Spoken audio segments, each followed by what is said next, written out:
Hello students, today we will studying ES of standard 5th, chapter number 3, testing to digest. Okay, now this lecture we will studying forward story a stomach with a window. Okay, तो यहाँ पर आपको ये story ध्यान से सुननी है. In the poem you read about a soldier called Martin. Okay, Martin के बारे में हमने पोएम में रीड किया था लास्ट लेक्चर में. In 1822, he was 18 years old and was very healthy. When he was shot, he got seriously hurt. At that time, Dr.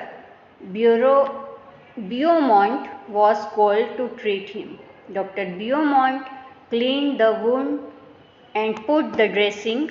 After 1.5 years, the doctor found that Martin's wound had healed, except for one thing. He had a big hole in his stomach. The hole was covered with a loose flap of skin, like the washer in a football. Press the skin and you could peep into Martin's stomach. Not only that, the doctor could also take out food from the stomach by putting a tube in the hole. Dr. Beaumont felt he had found a treasure. Can you guess how much time he spent on doing different experiments on this stomach? 9 years. During this time, Martin grew up and got married. Okay, तो story में क्या है कि doctor Martin जो है वो है एक सोल्जर है जो शूट होने की वजह से सीरियसली हर्ट हुआ है. देन डॉक्टर बियोमॉन्ट, ओके, डॉक्टर बियोमॉन्ट है जिनको उनके ट्रीटमेंट के लिए बुलाया गया है. उन्होंने उसकी ड्रेसिंग की है. उसका जो वुंड था, जो घाव था उनका, वो उस पर ड्रेसिंग की है. देन हाफ ईयर, 1.5 ईयर, मतलब 1.5 साल के बाद जब उसका वुंड देखा गया तो उसमें ठीक से वो ठीक नहीं हुआ था, हील नहीं हुआ था प्रॉपरली. ओके, देन उन्होंने उसके स्टमक में एक होल किया और वहाँ से वो उसको कवर कर दिया, एक लूज फ्लैप ऑफ स्किन से उसको कवर कर दिया. ओके, जैसे एक फुटबॉल को कवर किया जाता है ना, फुटबॉल होती है और उसको press the skin and you would peep into Martin stomach. Okay, तो वो उसके स्टमक को देख सकते थे. ओके, देन उसमें वो एक ट्यूब उन्होंने होल में डाली और उसके थ्रू वो उसमें स्टमक में क्या हो रहा है वो एक्सपेरिमेंट कर सकते थे. उन्होंने करीब 9 इयर्स तक मार्टिन के स्टमक के साथ एक्सपेरिमेंट किया. देन वो ग्रू अप हुए, बड़ा हुआ मार्टिन, एंड उसकी मैरिज हो गई. He got married. Okay, at that time scientist did not know how food was digested. Okay, उनको उस समय मालूम नहीं था कि कैसे डाइजेस्ट होता है. But how does the liquid digestive juice in the stomach help? Does it only help in making the food wet and soft, और does it also help in digestion? Okay, तब उन्होंने एक्सपेरिमेंट किया doctor बियोमॉन्ट ने कि कैसे जो food है वो डाइजेस्ट होता है स्टमक के अंदर. अगर डाइजेस्ट में अगर जूस है, डाइजेस्टिव जूस है जो हेल्प करता है स्टमक के फूड को डाइजेस्ट होने में. अगर फूड क्या है, वेट एंड सॉफ्ट है. ओके, अगर हार्ड हुआ, अगर हम चू बराबर नहीं करेंगे तो वो बराबर हमारे स्टमक में डाइजेस्ट नहीं हो पाएगा. तो ये बहुत टाइम पहले की बात है जब प्रॉपरली इतना सर्जरी वगैरह नहीं होता था, और बहुत टाइम, जैसे हमने अभी इसमें पढ़ा 1822 की बात है ये. ओके, 1822 में इतना ज़्यादा टेक्नोलॉजी नहीं आया था. तब डॉक्टर बियोमॉन्ट ने फर्स्ट ये एक्सपेरिमेंट किया था. Okay, so Dr. Beaumont took some liquid out of the stomach. He wanted to see what would happen to a food item kept in a glass filled with it. Okay, उन्होंने क्या किया, उन्होंने stomach में जो भी वो food item था वो एक ग्लास में लिया. It would it get digested on its own. For this he did an experiment with the help of a tube. He took out some digestive juice from the stomach. Okay, फिर उन्होंने क्या किया, उस चीज़ को digestive juice निकाला उसके stomach में से. 8:30 AM input 20 tiny pieces of boiled fish in 10 milliliter of the juice. उन्होंने 8:30 AM को, मॉर्निंग के 8:30 पर उन्होंने ये जूस उसके जो 20 टाइनी पीसेस किए, छोटे छोटे 20 पीसेस किए और उसको 10 मिलीलीटर जूस में डाला, फिश के थ्रू, है ना, बॉइल्ड फिश के 20 टाइनी पीसेस किए. He kept the glass at the same temperature as that of our stomach. Okay, temperature भी उसमें सेम था, अबाउट 30 डिग्री सेल्सियस टेम्परेचर था उनके स्टमक का. When he checked at 2 PM, he found that the pieces of fish has dissolved. उन्होंने क्या देखा, 8:30 AM पर, मॉर्निंग के 8:30 AM पर उन्होंने ब्रेकफास्ट किया था, जो फिश के टाइनी पीसेस करके डाला था उन्होंने, वो 2 PM पर डिज़ोल्व हो गया. क्या हो गया, डिज़ोल्व हो गया. इट मीन्स डाइजेस्ट हो गया. Okay, doctor Beaumont tried this experiment with different food item. उन्होंने यही स्टमक का ये एक्सपेरिमेंट अलग अलग डिफरेंट फूड आइटम से किया. He gave Martin the same food at the same time and then compared how long it took for food to be digested in the glass and in Martin stomach. उन्होंने check किया अलग अलग food item से कि वो कितना उसके stomach में कितने टाइम में डाइजेस्ट होता है और ग्लास में कितना टाइम में डाइजेस्ट होता है. Okay, he recorded this observation in a table. Okay, उन्होंने सारी ऑब्जर्वेशन जो है वो एक टेबल पर नोट डाउन किया, है ना, डेटा लिया उसका. तो यहाँ पर हमको टेबल भी गिवन है. ओके, अनबॉइल्ड मिल्क है जो उनके स्टमक में 2 hours and 15 minutes तक रहता है. Okay, in the glass with digestive juice 4 hours and 45 minutes रहता है. Then boiled milk 2 hours and glass में 4 hours and 15 minutes. Then full boiled egg 3 hours and 30 minutes and glass में वो 8 hours तक रहता है. हाफ बॉइल्ड एग जो है वो 3 hours में स्टमक में डाइजेस्ट हो जाता है, जबकि 6 hours and 30 minutes बाहर उसको लगता है. ओके, तो इस टाइप से उन्होंने एक्सपेरिमेंट करके उनका टेबल बनाया. So what does our stomach do? Doctor Beaumont did many experiment and found out many secrets about digestion. He found that food digests faster in the stomach than outside. Did you notice this in the table? Okay, हमने भी notice किया ना कि जो हमारा food है वो stomach में जल्दी डाइजेस्ट होता है, जबकि बाहर वो डाइजेस्ट या लिक्विड या सॉफ्ट टाइम लगता है उसको होने को, है ना. Our stomach churn the food to digest it. The doctor also saw that the food did not digest properly when Martin was sad. उन्होंने क्या एक्सपेरिमेंट किया कि जब मार्टिन सैड होता है तो उसका फूड प्रॉपरली डाइजेस्ट नहीं होता है. Okay, he also found that the juice in our stomach is acidic. अगर हम टेंशन करते हैं या अच्छे खुश हैप्पी नहीं रहते हैं तो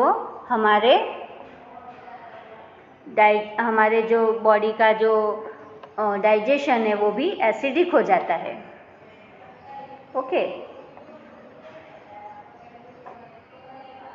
तो ये भी उन्होंने एक्सपेरिमेंट किया. Have you heard of anyone talking about acidity, especially when the person has not eaten well or the food is not digest properly. Okay, ये कब होता है?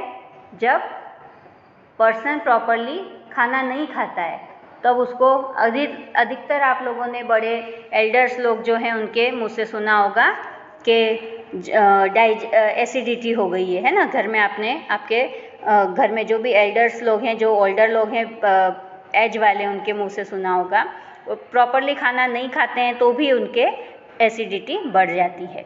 Doctor Beaumont's experiment become famous across the world.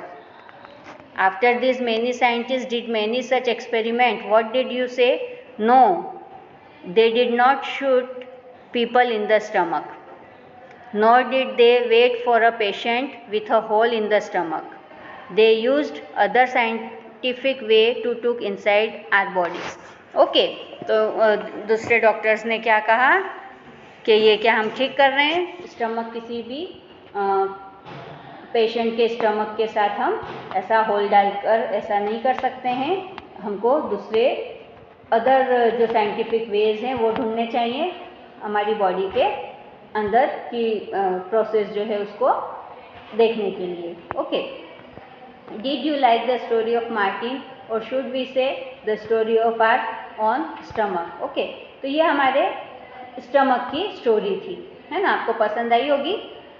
आगे हम study करते हैं। Imagine if you had been place of doctor Beaumont, what experiments would you have done to find out the secrets of our stomach? Write about your experiment. Okay, अगर आप कुछ experiment करते हैं और या आप अगर डॉक्टर बियोमॉन्ट के प्लेस पर होते तो आप क्या सोचते? वो आपको सोचना है, थिंक करना है, good and bad health. Okay, doctor Aparna has two patients, Rashmi and Kailash. Dr. Aparna talked to them to find out more about them, what the doctor found. Okay, तो यहाँ पे रश्मि 5 years की है और कैलाश 7 years का है। She looks about 3 years old.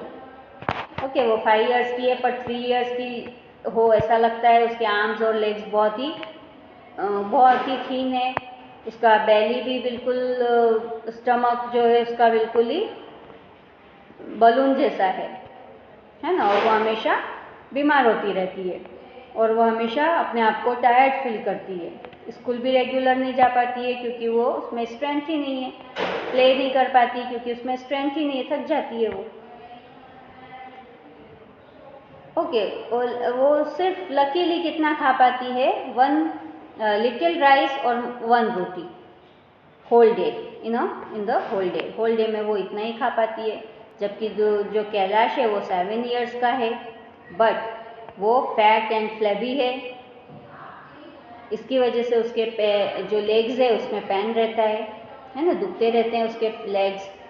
वो बहुत एक्टिव नहीं है क्योंकि वो बहुत ज़्यादा फैट है ना। वो हमेशा क्या करता है, वो बस के थ्रू स्कूल जाता है और उसका पूरा जो टाइम जो स्पेंड करता है वो टीवी वॉचिंग में करता है। और फूड आइटम उसको हमेशा dal, rice, vegetables and roti उसको does not like the only things of fine taste are chips, burgers, pizzas and soft drinks. Market का ही खाना उसको पसंद आता है, घर का खाना उसको पसंद नहीं आता है। So he is very fat. Dr. Aparna measured the height and weight of both the children. Then she told them, there is only one treatment for both of your problem, proper food. Okay, proper food खाने से ही हमारी health अच्छी रहती है। Why do you think Rashmi could eat only 1 roti in the whole day? Do you think Kailash would like games and sports? Do you understand by proper food? Why do you think that the food of Rashmi and Kailash was not proper?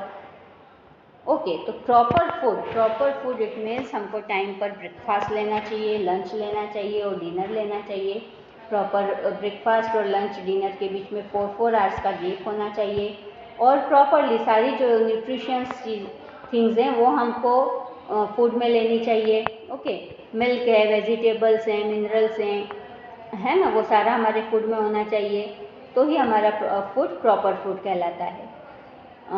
Talk with your grandparents and elderly people and find out what they ate and what work they did when they were of your age. Okay, आप अपने घर पे जो भी grand parents हैं, दादा दादी हैं, नाना नानी हैं और बड़े हैं, उनसे पूछिए कि आपकी एज में वो लोग क्या खाते थे, है ना। तो सभी के मुंह से आपको ये सुनने में आएगी बात कि वो लोग प्रॉपरली ईट करते थे, सब्जी रोटी, है ना, दाल राइस, ओके, ये सारा कुछ खाते थे वो, जिसकी वजह से वो एक्टिव रहते थे, है ना, और दिन भर उनकी एक्टिविटीज़ चलती रहती थी हेल्दी डाइट की वजह से। Okay, proper food every child's right. You have read about two children, one of Kailash and who does not like homemade food, one other Rashmi who does not even get one proper meal a day. About half the children in our country are like Rashmi. They do not get enough food that they need to grow and develop properly. These children are weak and sickly, है ना, हमेशा बीमार रहने वाले, but it is the right of every child to get proper food, है ना, सभी को प्रॉपर फूड मिलना चाहिए। इसके लिए आपने देखा होगा सभी चिल्ड्रंस का राइट है कि उनको सभी को प्रॉपर फूड मिलना चाहिए। इसीलिए गवर्नमेंट की भी स्कीम है कि जो भी स्कूल जाने वाले बच्चे हैं, गवर्नमेंट स्कूल में उनको फूड दिया जाता है, खाना दिया जाता है, ताकि उनको प्रॉपर मिल जो फूड मिल सके उनको और वो प्रॉपरली ग्रो कर सके। ओके, देन यहाँ पर कुछ है Gomti. Gomti is 30 years old. Gomti works in the field of a rich farmer for all her hard work. She get paid very little, so little that she cannot even buy enough rice to feed her family. Some months she does not get any work at all. Then she has to eat leaves and roots from the jungle. Gomti's children are weak with hunger and always sick. Few years ago, her husband died of hunger. Okay, तो अब यहाँ पर देखिए ये गोमती है जो 30 years की है, बट उसने बहुत एक रिच फार्मर के घर पे बहुत हार्ड वर्क किया है, बट बहुत कम पैसे मिलते थे, बहुत कम पैसे में उसने बहुत हार्ड वर्क किया है, बट उसकी फैमिली के लिए वो थोड़ा सा राइस ही ले पाती थी, है ना, जो उसके बाद कुछ मंथ के बाद उसका जो काम था वो भी बंद हो गया। देन उनको सिर्फ लीव्स और रूट्स खाकर, जंगल में जो लीव्स और रूट्स खाकर उनको लाइफ निकालनी पड़ी, जिसकी वजह से उसके हस्बैंड की डेथ हो गई और उसके बच्चे बहुत ही वीक हो गए हंगर की वजह से, ना, भूख की वजह से। Then most rice grows in Kalahandi district. Okay, Kalahandi place है जो जहाँ पर बहुत सारा राइस ग्रो होता है। Rice is even send to other state from here. Many times the rice that keep lying in the godown gets spoiled. In the same Kalahandi, there are many of poor people like Gomti. Why do people die of hunger in such a place? Okay, अब देखिए Kalahandi district इतना उसमें grow होता है, rice बहुत ज़्यादा grow होता है और वो दूसरे स्टेट्स में भी सेंड करते हैं उनका राइस, है ना, जबकि और कितना राइस जो है वो गोडाउन में स्पॉइल्ड हो जाता है, ख़राब हो जाता है, फिर भी वहाँ के लोग बहुत ज़्यादा पुअर हैं और हंगर की वजह से डेथ हो जाती है। तो आप भी समझिए कि हंगर क्या चीज़ होती है। आपने हंगर नहीं देखा है, हंगर आपको भूख लगती है तो आप कैसा वो करते हैं, फील करते हैं, है ना। तो इसलिए हम लोग के यहाँ पर खाने के लिए अन्न को, जो भी है अनाज है जो हम खाना खाते हैं, उसके लिए हमको कहा जाता है कि हमको खाना वेस्ट नहीं करना चाहिए, क्योंकि कितने लोग ऐसे हैं जिनको खाना भोजन फूड नहीं मिल पाता है और जो फूड नहीं मिलने की वजह से, हंगर से, भूखे रहने की वजह से डेथ हो जाती है जिनकी, है ना। तो हमको कभी भी हमारा फूड जो है वो फेंकना नहीं चाहिए, वेस्ट नहीं करना चाहिए, ताकि जो हमारा फूड है जो दूसरों को भी किसी को मिल सके, है ना। तो ये आपने भी कितने सारे गरीब बच्चे देखे होंगे जिनको फूड नहीं मिल पाता है प्रॉपरली। ओके, तो ये चीज़ थी हमारी टेस्टिंग टू डाइजेस्ट। जो हमने यहाँ पर स्टोरी रीड की, और ये कालाहांडी डिस्ट्रिक्ट की स्टोरी रीड की हमने, जो कि ओडिशा में है। कहाँ पर है कालाहांडी? ये आपका एक क्वेश्चन हो सकता है, Kalahandi district in Odisha. Okay, तो यहाँ की एक स्टोरी हमने स्टडी की है। आई थिंक ये लेसन आपको पसंद आया होगा। ओके, नेक्स्ट लेसन के साथ नेक्स्ट लेक्चर में मिलेंगे हम। Okay, bye.